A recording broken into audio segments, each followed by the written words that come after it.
and go into what I thought was really interesting. It's this topic of not just electrification, autonomy, rideshare, all of that, but you push it back to this lifeblood of the industry, which is the dealer. The automotive dealer industry is this huge component of why automotive is such a fit into the way we live with vehicles. This is an integral component. A lot of you may have seen a rather controversial piece by industry luminary Bob Lutz not too many days ago in Automotive News, where, and if I may quote, just to get the juices flowing here, not that Roger needs any help doing that, but as Lutz said, the future of dealers, in his words, unfortunately, I think the future of autonomy and mobility is the demise of automotive retailing as we know it. Them's fighting words, some would say. Them's crazy words. Lutz goes on to say that things are changing so fast, and within 5 years, it's his prediction. So with that as a setting, and there are very strong opinions around this, let's talk about this exact topic to take a look now at survival instincts, how the dealers will fight back. Please welcome a great colleague of mine, Roger Lento, the head of Automotive Connected Mobility for Strategic Strategy Analytics. Come on up, Roger.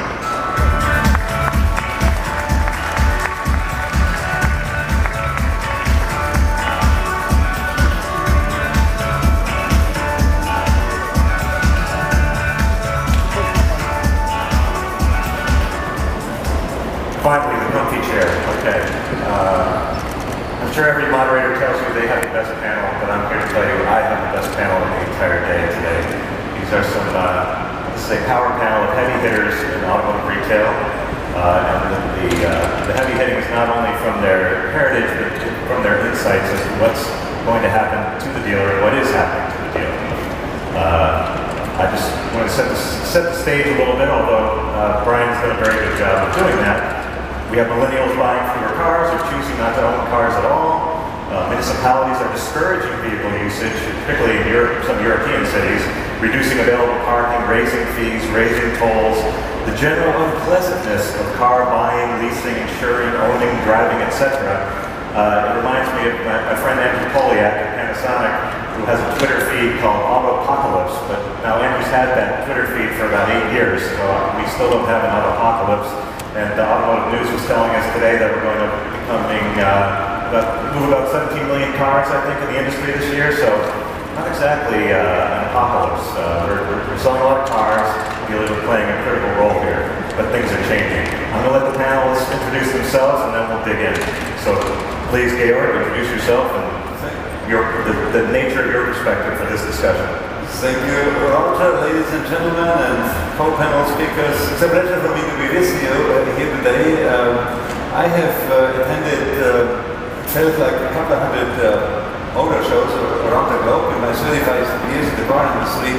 And I'm here to say, and that's no news and no surprise, this is probably the most exciting time to be at a motor show because of the topics, the paradigm shifts that we are faced with. So while my 35 years in the auto industry have never been boring, but here I would say it's never been more exciting either.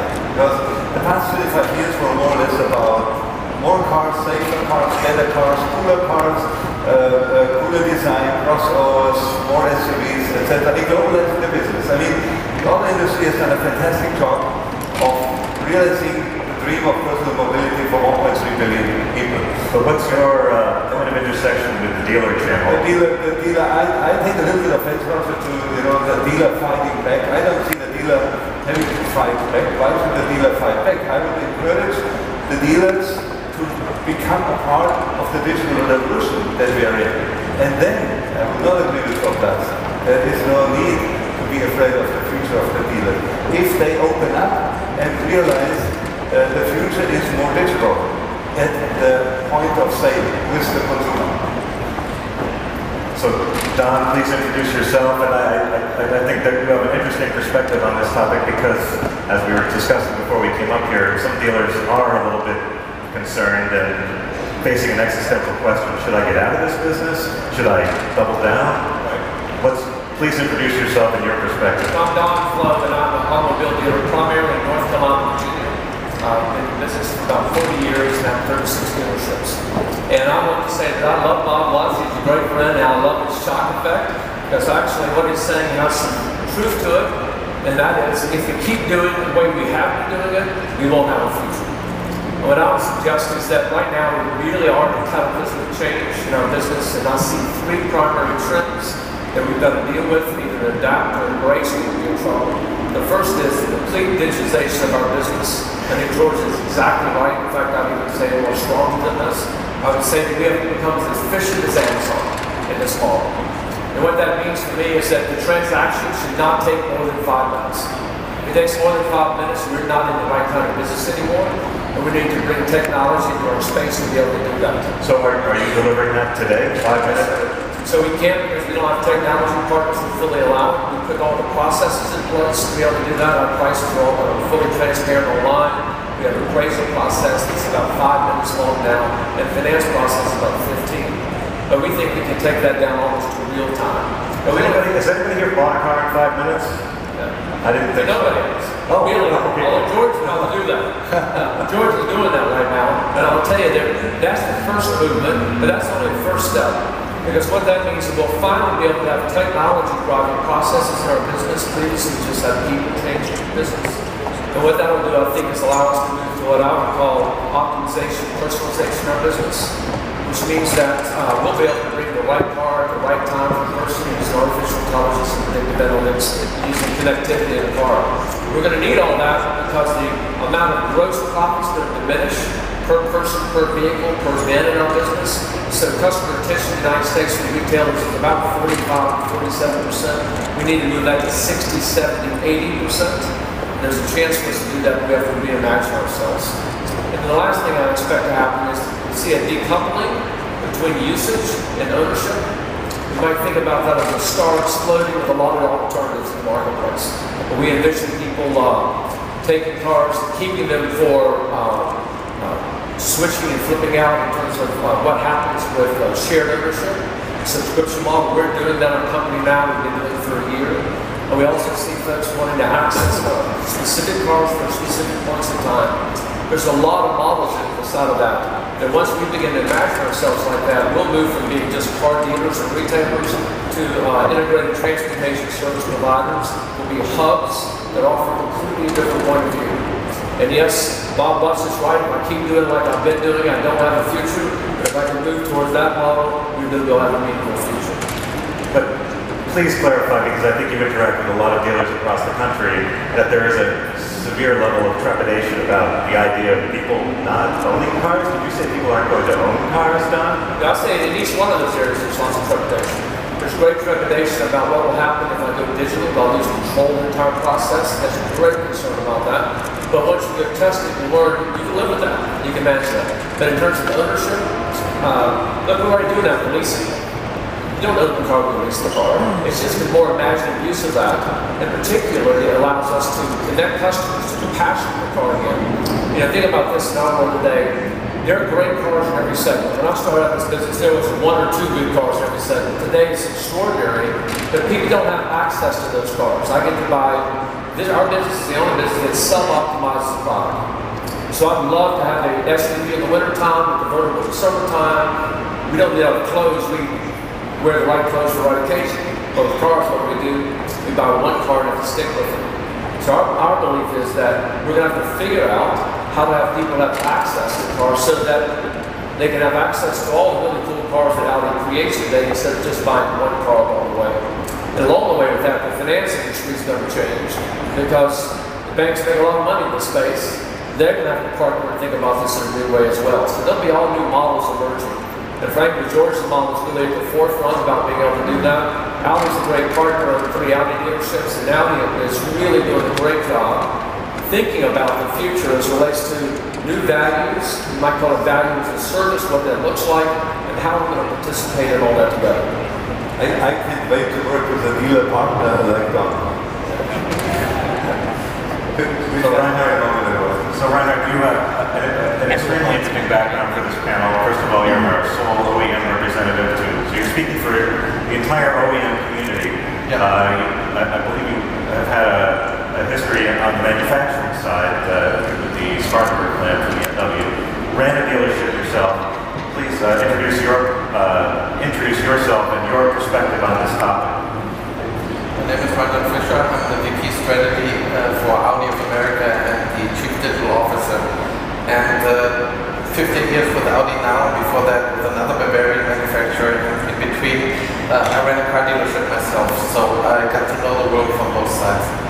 And when I look at it from an Audi perspective, we would not be as successful in the market today as we are without a very strong dealer partner network.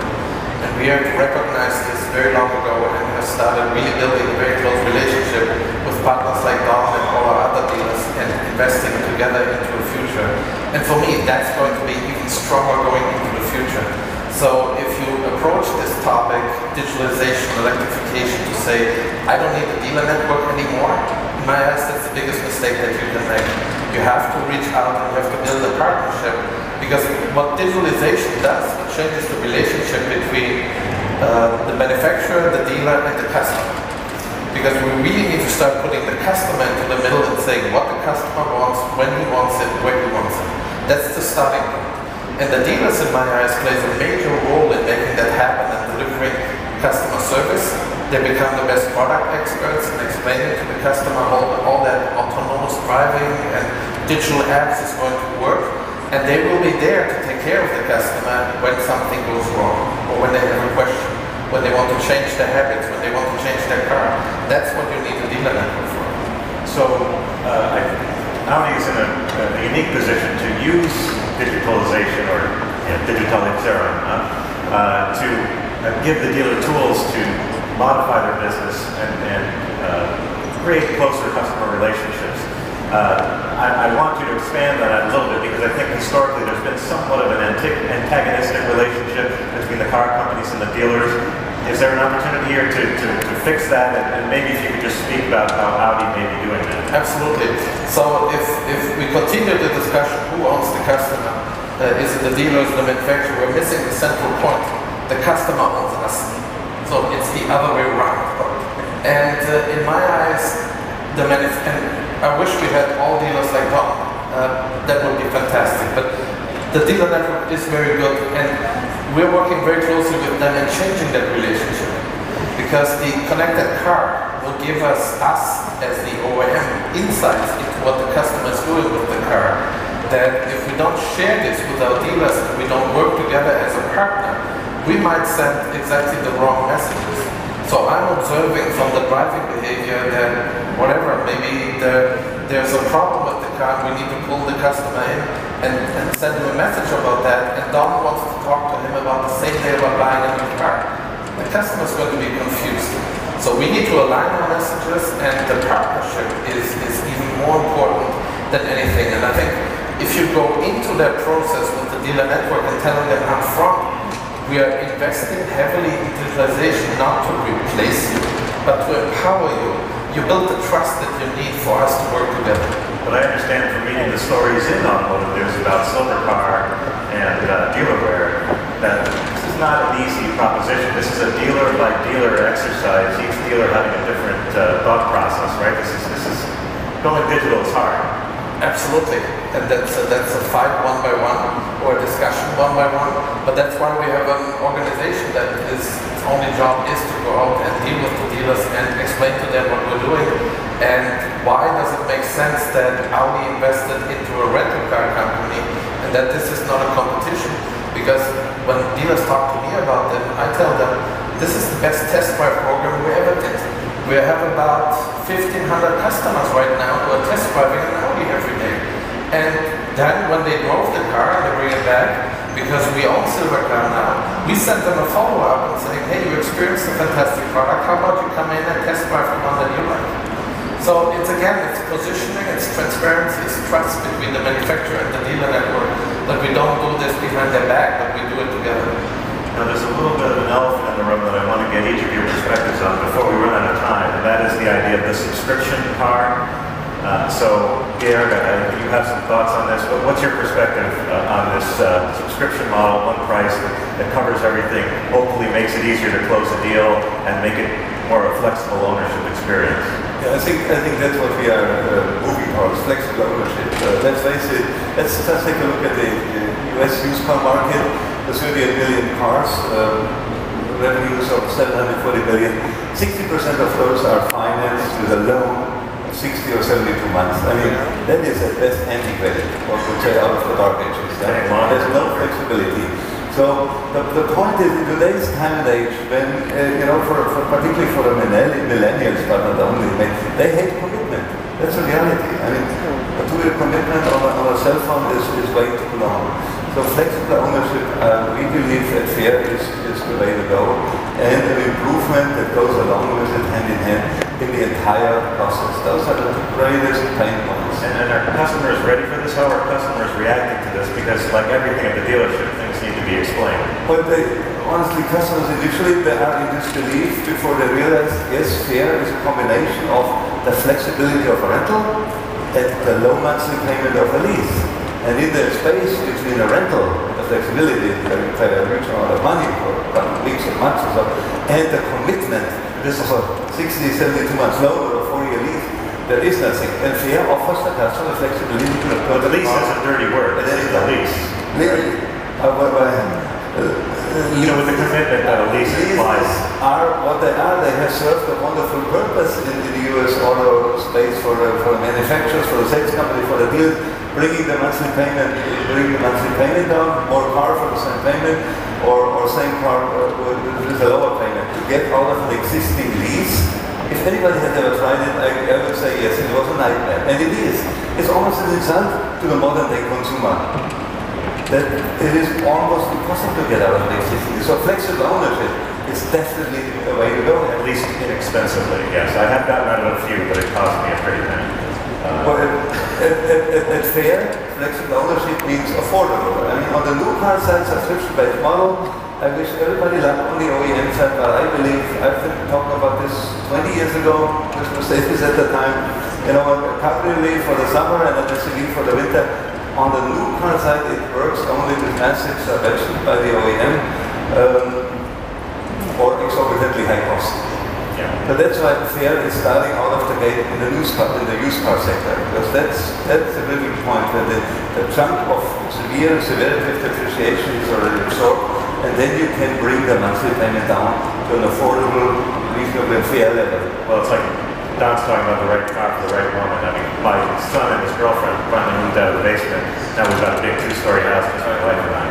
I wish I could have flow automotive solution for swapping that out. But. So we started a program a year ago.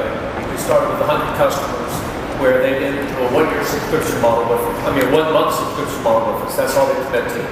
And they can roll and flip their car, think what they like within that. We want to go through a full year so we can understand all the cycles associated with the season.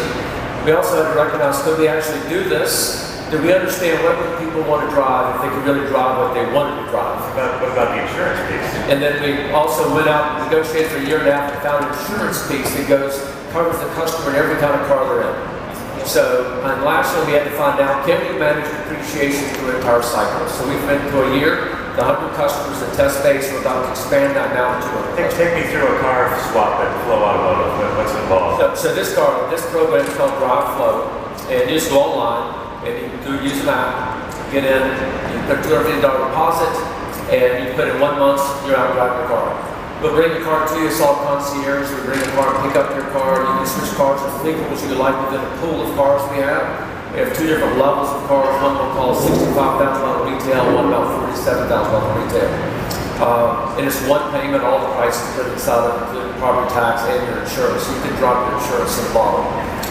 So we think there's some people interested in that. Not everybody's interested in that. There's some. We think there's another price point down, probably we'll call $37,000, $38,000 cars and match them down on the Accords. That's one answer, but there are many other answers inside of that. So if someone travels 3 weeks a year, a month, or 2 weeks a month, they don't need a car 2 or 3 times. So how do we manage that? It's just a matter of managing depreciation schedules, looking at pools of assets, and saying I'm basically in the asset management business, but then I'll also be in the customer management business, and then those two together in a way. And you're mainly used cars, correct? Right. And current model is 6 years. And I can swap between brands at Automotive? Yeah. So we can swap. We have 20 brands we represent. You can swap within all 20 brands of new vehicles. You can pick out an exciting Audi, or you can go to a Porsche, or you can go to one of those other Bavarian companies and pick out a car from that. Because that's what customers told us they'd like to have shots at. But also to say that I think you'll see manufacturers like Porsche just did come out with their own programs at the dealer level. But I think that you're about to see an explosion of opportunities in the space. And for customers, this goes back to what we talked about earlier. Trust, right? Respect for their time. Whether it's such like to be convenient for them. How do we actually make it fun? Because no one can call it fun now. And how can we give choices? Customers really control their destiny. Okay, I'm sold on. Reinhard, I want to give you the last word here as the OEM representative here. What do you think of the subscription model? Are we moving towards that at Audi? When I talked to Don and we talked about this experiment, the key thing that I took away is that he said it's amazing to see how much these customers talk about their cars, and that program has brought the fun in driving and owning a car back. Also, they don't own a car. And I also agree with Don's point that we have been doing this since many, many years. It's called leasing. Yeah. Because the bank owns the car, not the customer. But the leasing is the low-end offer because we have optimized the price point. What you do now is you increase the price point and you offer the customer flexibility on his commitment because they can get out at any given time. I don't like the fact that he has other cars in there, but you give them the flexibility on models. Right. And so you give customer choice, and I think that's the point. Now, it's not for everyone. Yeah? A customer who spent lots of money to buy a beautiful Audi S8, he lost that car, he doesn't want anybody else in that car, and he doesn't want to give it up for something else. But then there are other people. I also heard that this is a fantastic test drive program because the people get the chance for no commitment because it can be terminated on a monthly basis to test drive all these cars and then to decide what they want to drive and to see how the Audi fits best their lifestyle and which model they want to use. So I think there is a segment of the market who's looking for something like this, and as it is an opportunity to get more Audis on the road, we're certainly looking at it. Okay. Unfortunately, we're not going to see Don try to sell a BMW to Reinhard, but please thank these gentlemen for their insights today. Thank you very much.